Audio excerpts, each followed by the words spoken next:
आपके अपने YouTube channel global science IQ में आप सभी लोगों का मैं हार्दिक स्वागत करती हूँ।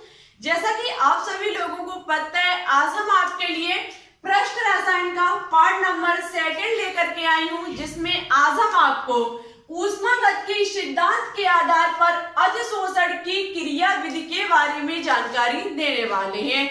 जबकि हमने आपको पार्ट नंबर 1 में पृष्ठ रसायन कहते किसे हैं, अवशोषण क्या है, अधिशोषण क्या है और अधिशोषण के कितने प्रकार होते हैं, इन सभी के बारे में हमने आपको डिटेल से जानकारी दे रखी है।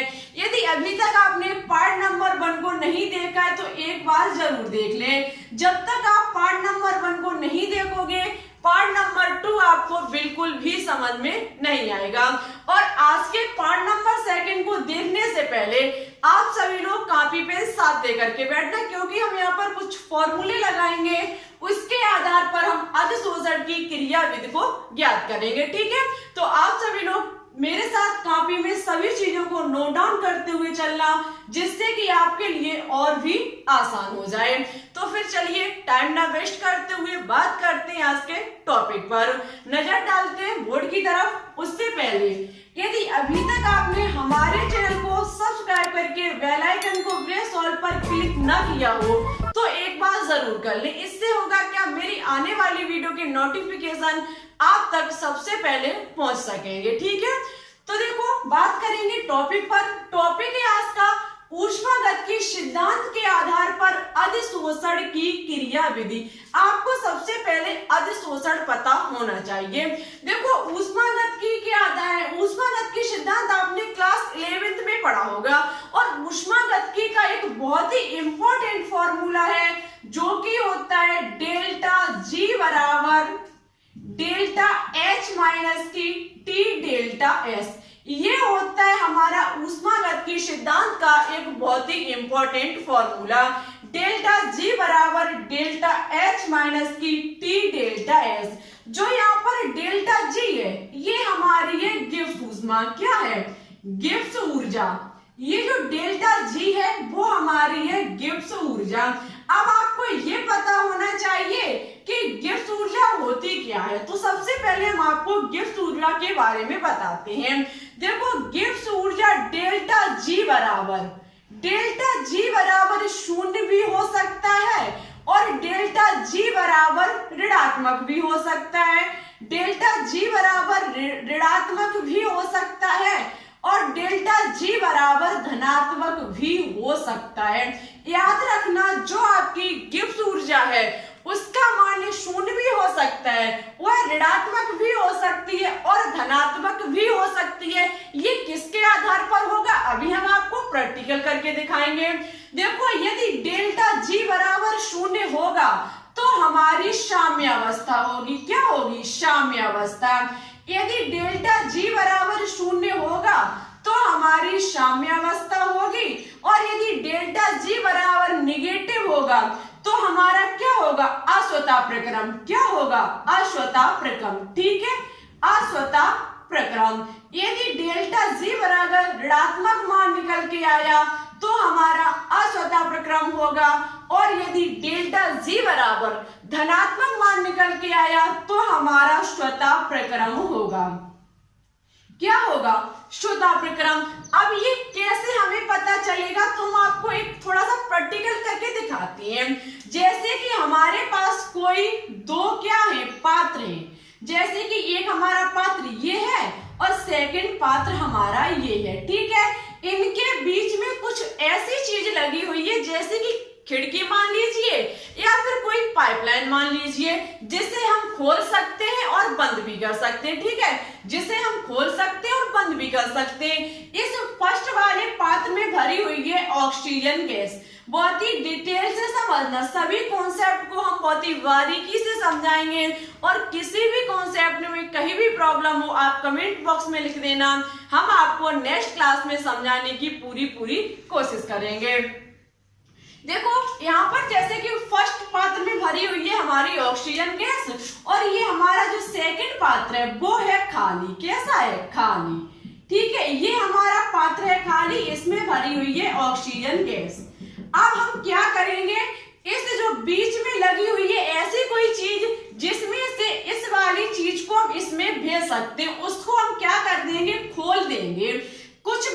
लीजिए, चाहे आप टोटीनुमा कोई पाइप मान लीजिए या फिर एक प्रकार की खिड़की मान लीजिए, इसमें से अब होगा क्या, इसमें जो भरी हुई ऑक्सीजन है वो अपने आप किधर की साइड भागने लगेगी, इस पात्र की तरफ। इस पात्र की तरफ ये ऑक्सीजन पहुंचना अपने आप शुरू हो जाएगी जैसे ही हम इस खिड़की को खोलेंगे। अब आप समझ चुके होंगे कि इसमें से ऑक्सीजन वाली जो उच्च सांद्रता वाला ये पात्र था जिसमें ऑक्सीजन भरी हुई थी, उसकी ऑक्सीजन निम्न सांद्रता वाले पात्र में पहुंचना शुरू हो जाएगी अपने आप। ऐसा तो नहीं है मैंने उठा के इसमें की हो, जैसे ही हम खिड़की को खोलेंगे हाइड्रोजन गैस अपने आप खाली वाले पात्र की तरफ चलना शुरू हो जाएगी। इसे कहा जाएगा स्वतः प्रक्रम। क्या कहा जाएगा? स्वतः प्रक्रम। और अब एक समय ऐसा होगा कि इसमें ऑक्सीजन गैस और इसमें ऑक्सीजन गैस कैसे हो जाएगी? बराबर।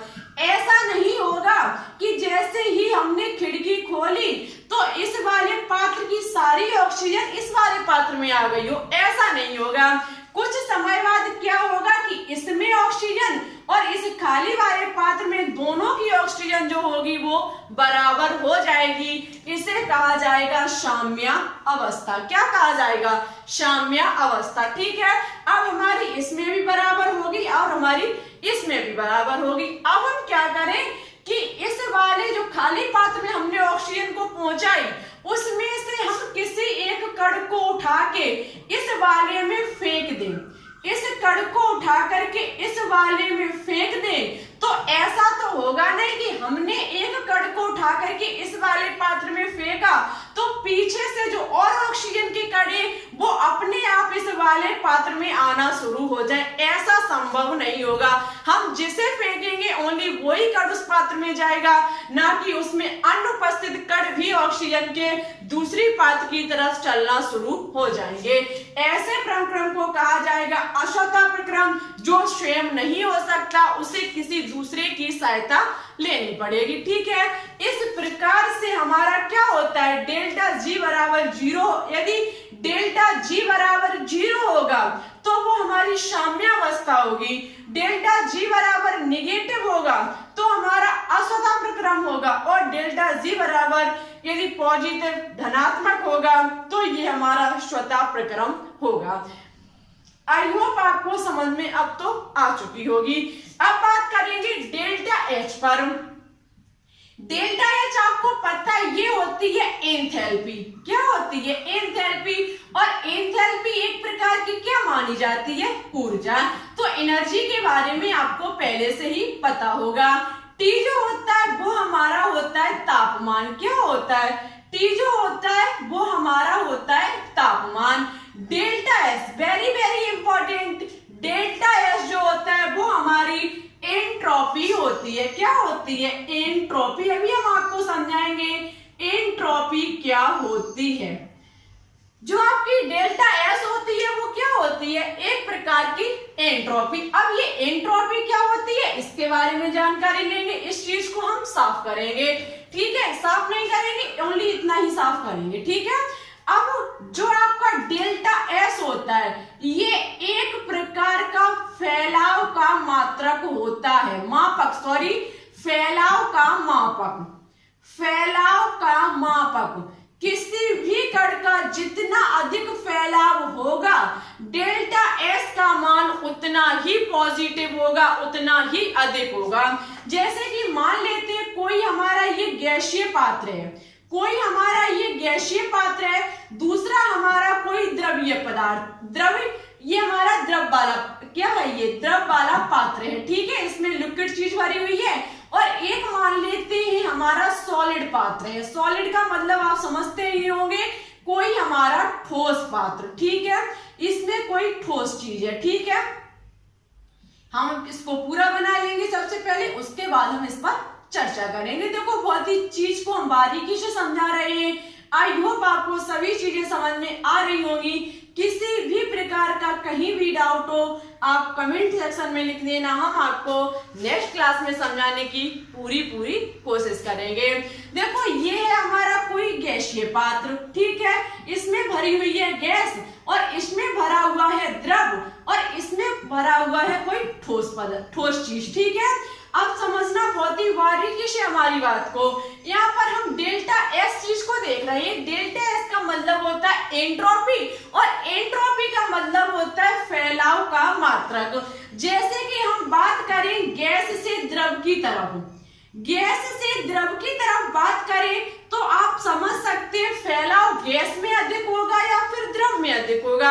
आपको पता है गैस के जो कण होते हैं वो अत्यंत दूर होते हैं द्रव की अपेक्षा, होते कि नहीं। द्रव सबसे पास जो होते हैं वो ठोस के कण होते हैं, उसके बाद उससे जो फैलाव में होते हैं वो द्रव के, सबसे फैलाव में कण किसके होते हैं, गैस के। ठीक है, उसके बाद हम बात करेंगे द्रव और गैस की, द्रव और गैस की। उसके बाद हम बात करेंगे द्रव से ठोस की, द्रव से ठोस की। उसके बाद हम बात करेंगे ठोस से द्रव की, ठोस से द्रव की। देखना हम किस प्रकार से एंट्रोपी को ज्ञात करेंगे। एंट्रोपी का मतलब होता है फैलाव का मात्रक। फैलाव गैस में अधिक होगा या फिर द्रव में अधिक होगा। हम गैस से द्रव की तरफ जाएंगे तो फैलाव जो होगा वो कैसा हो जाएगा, कम हो जाएगा। कण जो होंगे वो नजदीक आते चले जाएंगे। मींस एंट्रोपी जो होगी वो कैसी होगी, कम होगी, मींस ऋणात्मक होगी। ठीक है, और जब हम द्रव से गैस की तरफ आएंगे तो एंट्रोपी कैसी होगी, फैलाव कैसा होगा, बढ़ जाएगा। मींस एंट्रोपी जो होगी वो हमारी धनात्मक होगी, ज्यादा होगी। ठीक है, जबकि जब हम द्रव से ठोस की तरफ जाएंगे, जब हम द्रव से ठोस की तरफ जाएंगे तो फैलाव जो होगा वो बिल्कुल कम हो जाएगा। एंट्रोपी जो होगी वो कैसे हो जाएगी, ऋणात्मक हो जाएगी, कम हो जाएगी। इसी प्रकार से जब हम ठोस से द्रव की तरफ जाएंगे, ठोस से जब हम द्रव की तरफ जाएंगे तो हमारी एंट्रोपी जो होगी, फैलाव जो होगा वो थोड़ा बढ़ जाएगा ठोस की अपेक्षा द्रव में। इसलिए हमारी एंट्रोपी जो होगी वो कैसे होगी, धनात्मक होगी।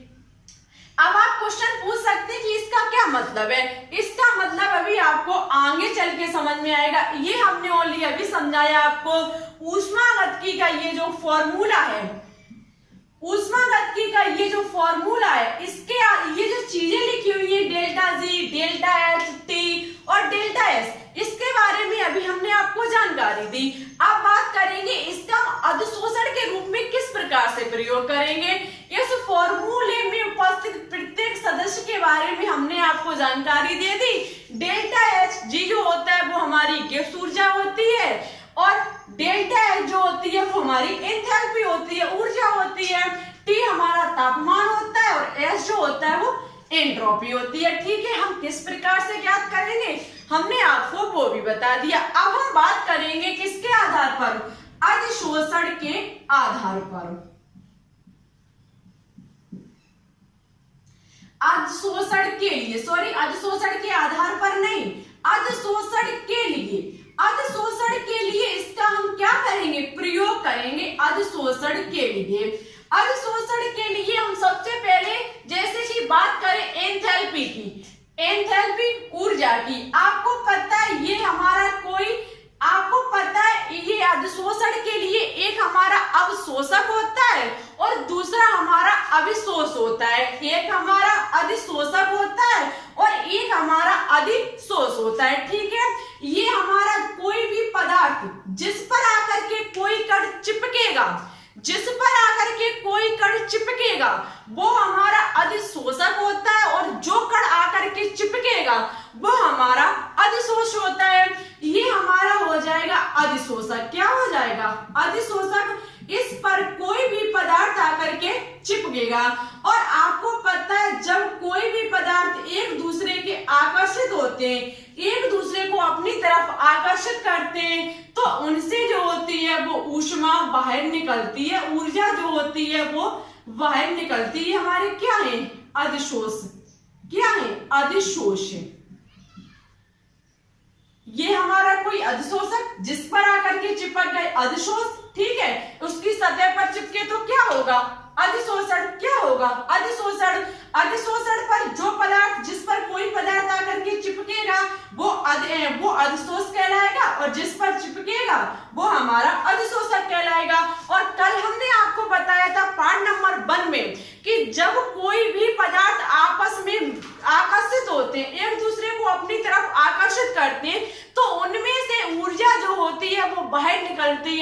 एनर्जी जो होती है वो बाहर निकलती है, ऐसे प्रक्रम को कहा जाएगा ऊष्माक्षेपी प्रक्रम। क्या कहा जाएगा? ऊष्माक्षेपी प्रक्रम। आपको पता है ऊष्मा बाहर निकलती है, हमारा ऊष्माक्षेपी प्रक्रम होगा।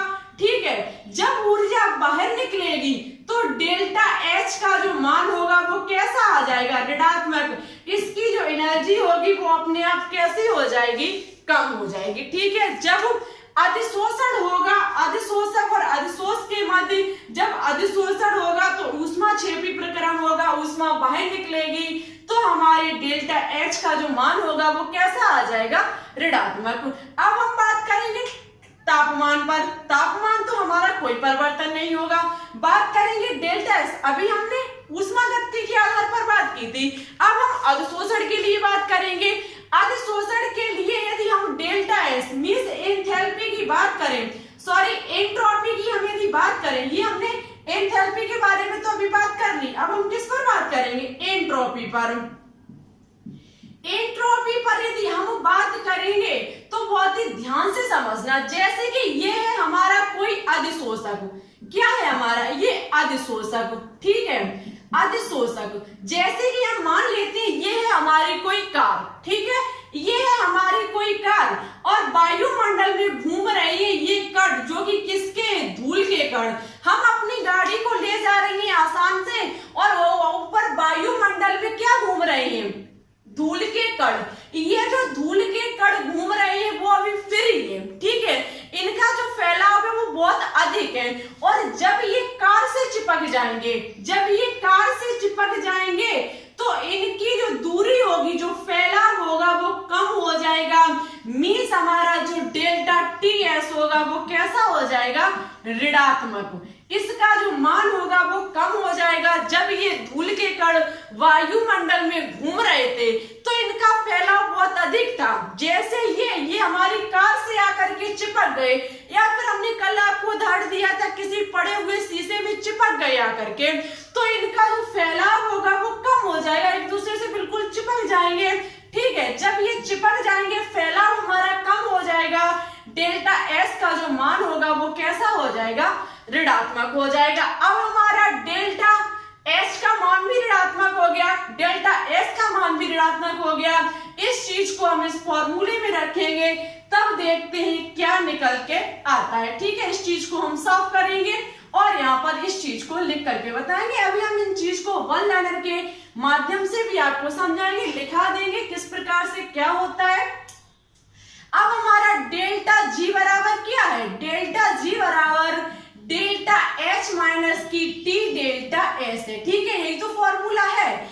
अब हमारा डेल्टा जी का मान हमने अधिशोषण के लिए देखा, अधिशोषण के लिए हमने डेल्टा एच का मान देखा तो कैसा आया? ऋणात्मक। कैसा मान आया? ऋणात्मक। इसी प्रकार से टी में कोई परिवर्तन नहीं होगा, तापमान जैसे का तैसा ही रहेगा और डेल्टा एस भी हमारा कैसा हो जाएगा? ऋणात्मक। डेल्टा एस भी कैसा हो जाएगा? ऋणात्मक। हमारा डेल्टा जी बराबर हो जाएगा माइनस की डेल्टा एच माइनस माइनस क्या हो जाएगा? Plus T delta S. ये हमारा निकल के आएगा किसके लिए? अधिशोषण के लिए। एग्जाम में पूछा जा सकता है ऊष्मागतिकी सिद्धांत जो है वो अधिशोषण की क्रियाविधि के लिए कौन सा फॉर्मूला निकल के आएगा। इससे बहुत सारे क्वेश्चन एग्जाम में बनते हैं। हम आपको सभी क्वेश्चन एक 1 बाय 1 करके 500 क्वेश्चंस की सीरीज में कराने की पूरी कोशिश करेंगे। अब यहाँ पर देखना, यहाँ पर कुछ नोट में पॉइंट निकल के आएंगे, देखना क्या हो। नोट में फर्स्ट पॉइंट निकल के आएगा, नोट में फर्स्ट पॉइंट निकल के आएगा यदि माइनस की डेल्टा एच बराबर हो किसके? यदि माइनस की डेल्टा एच बराबर हो टी डेल्टा एस के। यदि माइनस की डेल्टा एच बराबर हो किसके?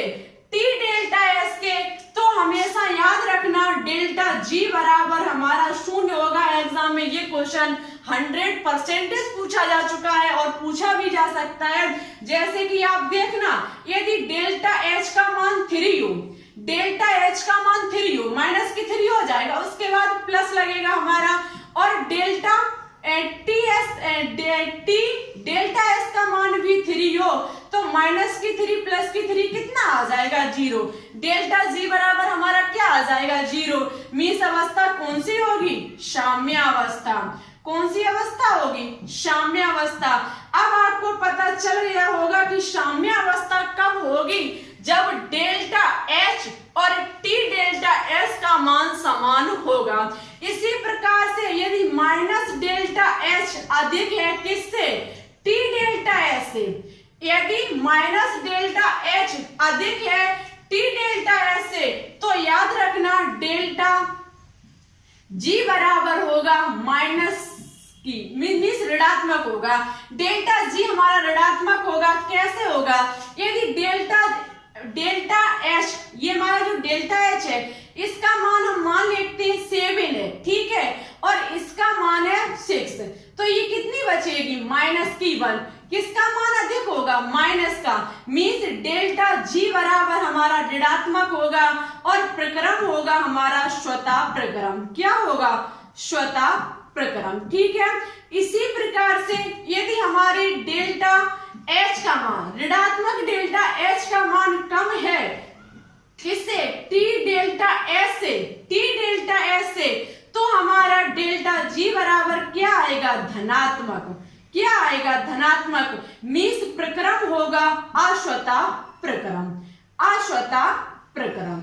आई होप आपको पूरी चीजें समझ में आ चुकी होंगी। हमने ऊष्मागतिकी सिद्धांत के आधार पर अधिशोषण की क्रियाविधि को कैसे ज्ञात किया, ये सब कुछ आपको डिटेल से पता चल गया होगा। इससे बनने वाले क्वेश्चन आपको इवनिंग में 500 क्वेश्चंस की सीरीज में देखने को मिलेंगे। अब हम आपको ये सभी चीजें जो कुछ भी समझाया इस चीज को वन लाइनर के माध्यम से अभी दिखा देते हैं। यदि आप इसकी स्क्रीनशॉट लेना चाहें तो ले सकते हैं, और यदि आपने मेरे साथ कॉपी में नोट डाउन किया होगा तो शायद आपके लिए बहुत ही फायदेमंद रहेगा। तो चलिए ले लीजिए स्क्रीनशॉट। बात करेंगे इनके पॉइंट पर। अब बात करेंगे पॉइंट पर। इनसे बनने वाले पॉइंट कौन कौन से हैं। तो देखो अधिशोषण होने पर पृष्ठ ऊर्जा में कमी आती है, बिल्कुल सही है। अधिशोषण होने पर पृष्ठ ऊष्मा में क्या आती है कमी। जब हमने बताया अवशोषक से जब कोई अधिशोष से आकर के चिपकता है तो उसमें से ऊष्मा बाहर निकलती है, तो ऊष्मा के रूप में उत्सर्जित होती है, जो कि किसके रूप में उत्सर्जित होती है ऊष्मा के रूप में, ऊर्जा के रूप में। अतः अधिशोषण एक ऊष्मा क्षेपी प्रक्रम होगा। हमने आपको अभी बताया कि जब किसी डेल्टा एच, ये जो डेल्टा एच होगा जिसे हम एंथैल्पी कहते हैं, ऊर्जा कहते हैं, इसका मान किस हिसाब से कहने का मतलब ऋणात्मक होगा। मैंने अभी आपको बताया कि जब किसी अधिशोषक से अधिशोष से आकर के चिपकता है तो उसमें से ऊष्मा बाहर निकलती है।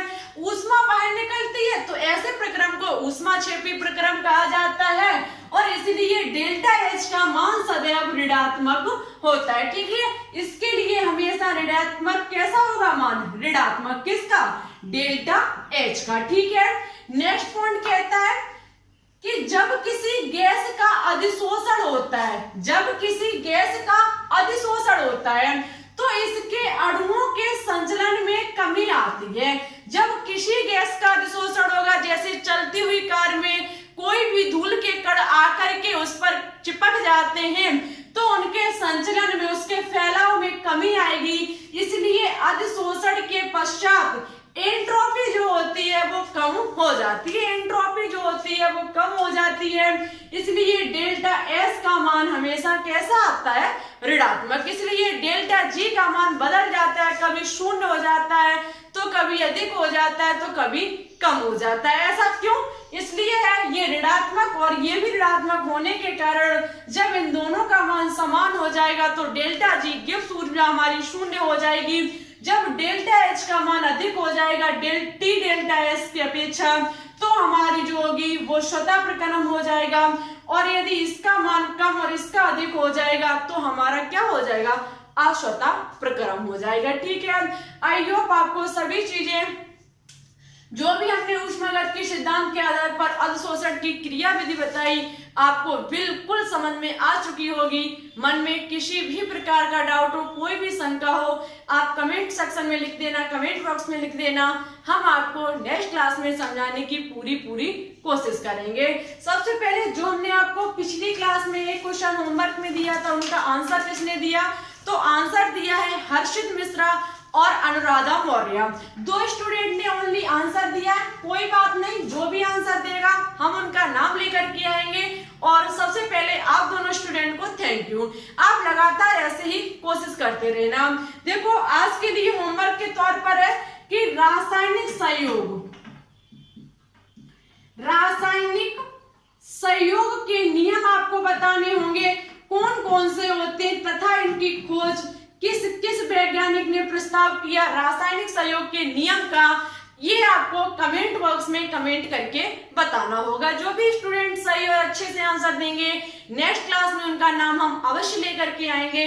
और उससे पहले आज की क्लास आपको कैसी लगी कमेंट बॉक्स में जरूर बताएं। अच्छी लगे तो लाइक एंड दोस्तों के साथ शेयर करना बिल्कुल भी ना भूलें। हमारे चैनल पर न्यू हो तो प्लीज इसे सब्सक्राइब करके बेल आइकन को प्रेस ऑल पर क्लिक कर लें, जिससे कि हमारी आने वाली वीडियो का नोटिफिकेशन आपके पास सबसे पहले पहुंच सके। आज की क्लास हमारे हिसाब से आपको कहीं भी किसी भी प्रकार का डाउट नहीं होगा। हमने सभी कॉन्सेप्ट को बहुत ही बारीकी से पढ़ाया है, सभी चीज को डिटेल से लिखा है और एक एक पॉइंट को समझाने की कोशिश की है। फिर भी डाउट हो आप लिख देना, हम कमेंट नेक्स्ट क्लास में समझाने की कोशिश करेंगे। तो आज के लिए बस इतना ही, लेकिन ये चीज करना बिल्कुल भी ना भूलें। अच्छी लगे तो लाइक एंड दोस्तों के साथ शेयर, चैनल पर न्यू हो तो प्लीज इसे सब्सक्राइब कर लें। और यदि आप सब्सक्राइब कर लोगे तो हम जब भी कोई वीडियो अपलोड करेंगे आपके पास हमारी वीडियो का तुरंत नोटिफिकेशन पहुंच जाएगा और आपको वीडियो का इंतजार नहीं करना पड़ेगा। यदि आप हमारे टेलीग्राम चैनल पर जुड़ना चाहते तो उससे भी ज्वाइन कर सकते हैं, उसकी लिंक नीचे डिस्क्रिप्शन में मिल जाएगी। वैसे उसका नाम है ग्लोबल साइंस IQ, ठीक है। उस पर हम सबसे पहले वीडियो अपलोड कर देते, सबसे पहले उस पर वीडियो डाल देते। बाई चांस आपके पास नोटिफिकेशन नहीं आ रहा है तो आप टेलीग्राम से तुरंत क्लिक करके हमारे वीडियो पर आ सकते हैं, ठीक है। तो चलते हैं। Thanks for watching this video. जय हिंद, जय भारत।